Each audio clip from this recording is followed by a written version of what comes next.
There's one scene where they added a bit of dialogue, I think when I shoot the woman in the back of the head, because such a nice fella. They added one, John saying easy Dutch was ADR, but the rest, it was all single takes. So in Red Dead 1, the very first scene I ever did on that game was Dutch shooting out the window of the Blackwater Hotel where the professor and John are upstairs. And I say, I'm here to kill the both of you. On the first game, on the first day where we worked, the first scene we did, that was the professor and you upstairs and me downstairs. We're really right next to each other because that's a long story. But there's a line Dutch has that I liked a lot. Two lines in there. One is you say, you always were a good speaker. Dutch just goes, I was. I like that. But in that same scene, he says, would you kindly send the professor out here so we can show him what we really think about the art of anthropology? I like that one a lot. Did you know he was Gnostic too? Don't shoot me, Mr. Marston. We had a take where it's me and Rob, and we're doing this scene, and I'm on the edge of the cliff, and I'm wearing cowboy boots, and there's a little lip, it's about a foot off the ground, and there's a crash mat behind it. And I'm saying, you know, when I'm gone, they'll find another monster. And then my boot clipped on the edge of the cliff, and I'm start to fall backwards, and I go, our time's passed, and I fell off the back. They should have kept that. And Rod was so sincere. He was like, did you mean to do that, you crazy person? I said, no, of course I didn't mean to do that. And I said, but I'd really love to have been able to see the expression on my face. And Rod goes with a twinkle in his eye, oh, we can do that. So they put it up on the big screen, me going, our time is passed. So I fell back. We got to see that first teaser, that beautiful, beautiful sort of tone poem. You see Arthur walking out from the sun on the horizon, and it has that great line you do about, you better run and don't look back. Exactly.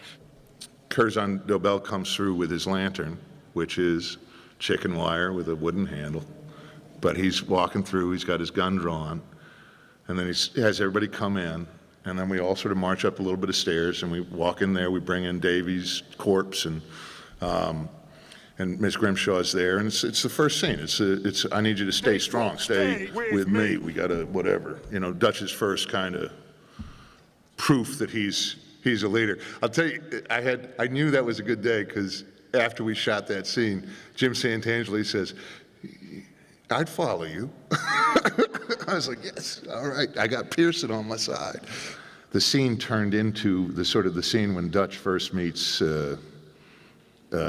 Cornwall in Valentine.